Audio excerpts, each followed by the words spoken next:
নমস্কার বন্ধুরা, ছোটোখাটো রান্নাঘরে সবাইকে স্বাগত। আজকে আমি দারুণ একটা রেসিপি নিয়ে এসেছি, চিংড়ি মাছ। তাহলে চিংড়ি মাছটা কিভাবে রান্না করব চলুন। এখানে আমি চিংড়ি মাছ নিয়েছি 300 গ্রাম। দেখুন কত সুন্দর বড় বড় সাইজের চিংড়ি মাছ। এটা একদম ছোটও না আবার বেশি বড়ও না, একদম মাঝারি সাইজের আর কি। এই চিংড়ি মাছ দিয়ে দারুণ একটা রেসিপি হবে, সেটা আপনাদের দেখাচ্ছি কী দিয়ে রান্না করব। প্রথমে মাছগুলো ধুয়ে পরিষ্কার করে কেটে বেছে নিয়ে আসবো।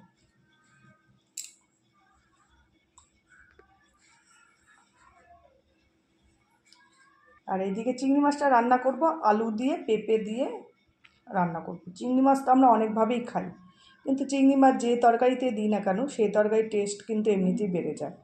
তাই এখানে বড় বড় করে আলু, পেঁপে সব কেটে নিয়েছি। দেখুন বড় বড় করে আলু, পেঁপে,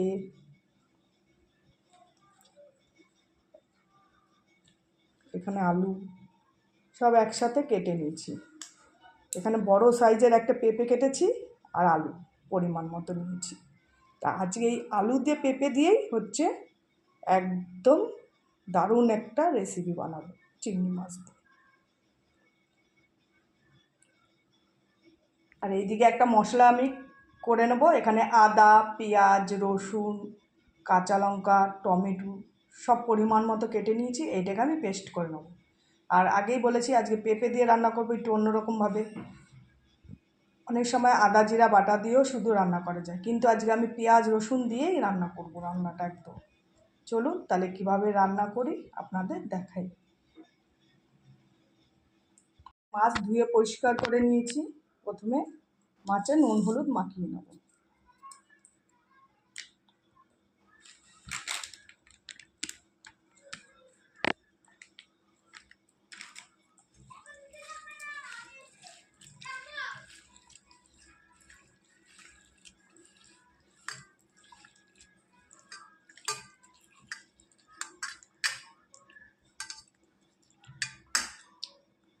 প্রথমে মাছে নুন হলুদ মাখিয়ে কিছুক্ষণ রেখে দেবো।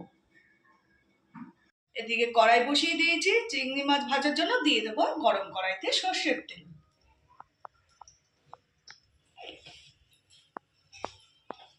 এদিকে তেল গরম হয়ে গেছে, আমি চিংড়ি মাছগুলো ভেজে নেব।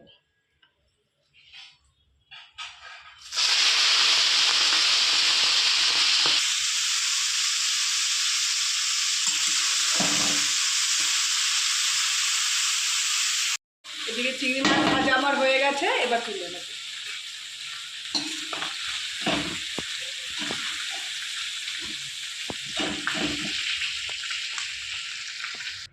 ওই তেলে কিছুটা তেল আবার দিয়ে দেবো।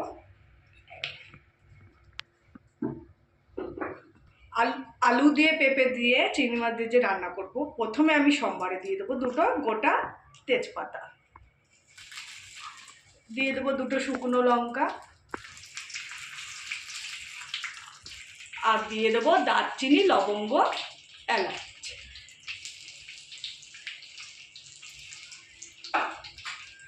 একটু লাল করে ভেজে নেব।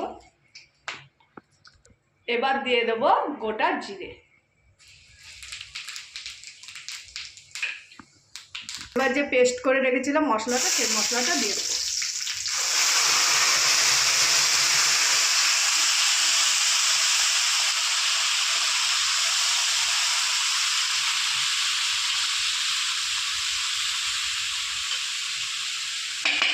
এখানে আদা, পেঁয়াজ, রসুন, কাঁচা লঙ্কা, টমেটো একসাথে পেস্ট করে দেবো।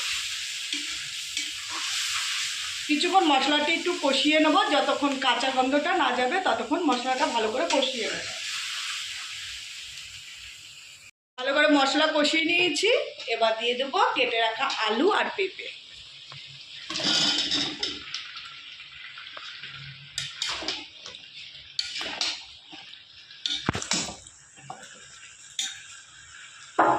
ভালো করে মশলার সাথে কষিয়ে নেব।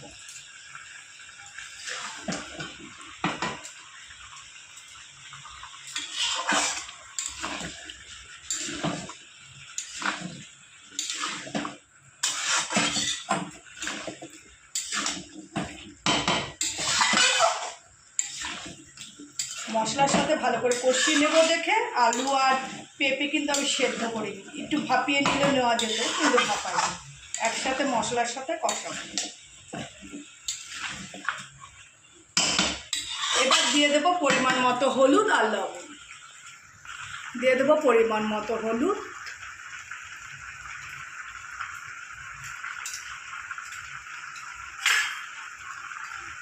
আর দিয়ে দেবো পরিমাণ মতো লবণ।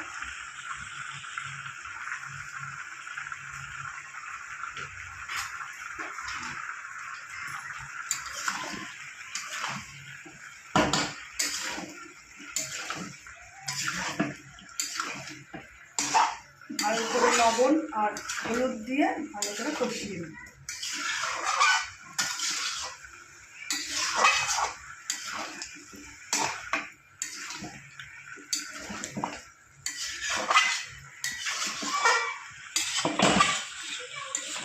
এবার দিয়ে দেবো আমি ধনের গুঁড়ো, দিয়ে দেবো জিরের গুঁড়ো, আর দিয়ে দেবো কাশ্মীরি লঙ্কার গুঁড়ো।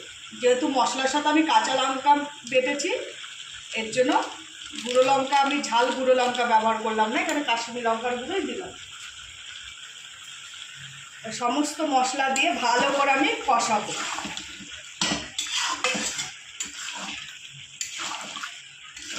ভালো করে হালকা আঁচে মশলাটা কষাবো পেঁপে আর আলুর সাথে, যাতে কাঁচা গন্ধটা না থাকে।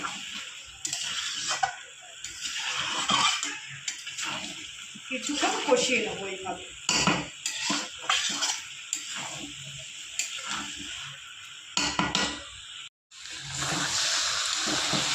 দেখুন বন্ধুরা, কত সুন্দর কষিয়ে নিয়েছি, একদম মাংসের মতো হালকা আঁচে একদম মাংসের মতো কষাতে হবে, পেঁয়াজ আদা রসুন সমস্ত মশলা দিয়ে। আর ছোটো থেকে বড় যারা এই পেঁপে খেতে না পছন্দ করে না, একবার এইভাবে রান্না করবে, একবার যদি খায় তারা আরেকবার খেতে চায়। কিন্তু একটু ধৈর্য রেখে অল্প আঁচে ভালো করে কষাতে হবে অনেকক্ষণ। ভালো করে তো আমার কষানো হয়ে গেছে। এবার দিয়ে দেবো আমি চিংড়ি মাছ। চিংড়ি মাছটাতে একটু আবার কষিয়ে নেব। আর যেভাবে কষানো হয়েছে, আলু পেঁপে ভাজা ভাজা হয়ে গেছে, কষানো একদম অনেকটা প্রায় মানে সেদ্ধ হয়ে গেছে।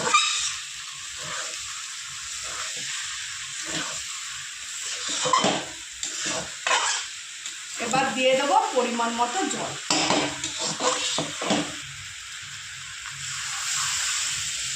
বেশি জল দেবো না, কারণ আলু পেঁপে প্রায় সেদ্ধ হয়ে এসছে, অনেকটা মজে গেছে আর কি।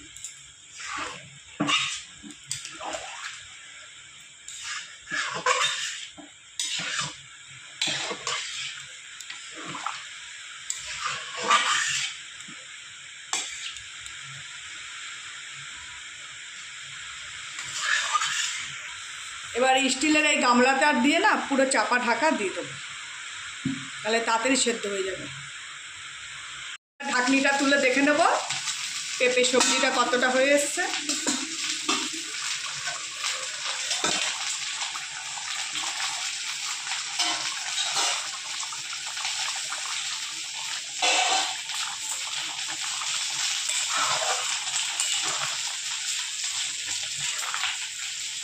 দেখুন বন্ধুরা, পেঁপে কিন্তু সেদ্ধ হয়ে গেছে একদম।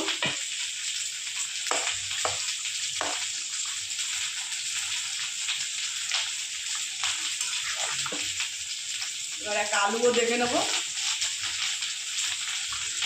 দেখুন আলুও সেদ্ধ হয়ে গেছে। এবার লবণটা দেখে নেব।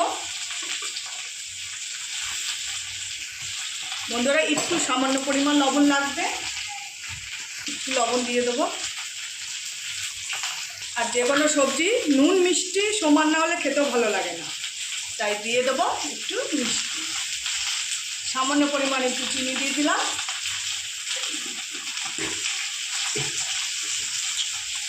যে কোনো সবজিতে নুন মিষ্টির ব্যালেন্সটা সমান থাকলে খেতেও ভালো লাগে।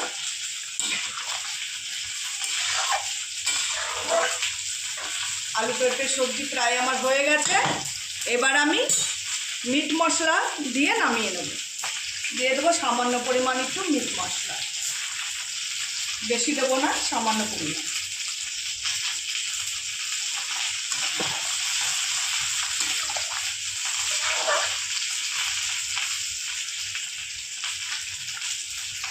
একটু ঝোল রাখবো, তাই আমি আলু পেঁপের তরকারিটা নামিয়ে নেব। বন্ধুরা, এই হচ্ছে আজকে আমার আলু দিয়ে পেঁপে দিয়ে চিংড়ি মাছ দিয়ে তরকারি। যদি রেসিপিটা ভালো লেগে থাকে একটু শেয়ার করবেন, আর চ্যানেলটি আমার সাবস্ক্রাইব করে দেবেন, আর কমেন্টে কিন্তু জানাবেন আজকের আমার এই রেসিপিটা কীরকম লাগলো। পুরোপুরি কিন্তু মাংসের মতো একদম রান্না করেছি আজকে। তা ভালো লাগলে তো কমেন্টে জানাবেনই, ভালো লাগলেও জানাবেন আর খারাপ লাগলেও জানাবেন, আর আমার পাশে থাকবেন। নমস্কার, সবাই ভালো থাকবেন, সুস্থ থাকবেন।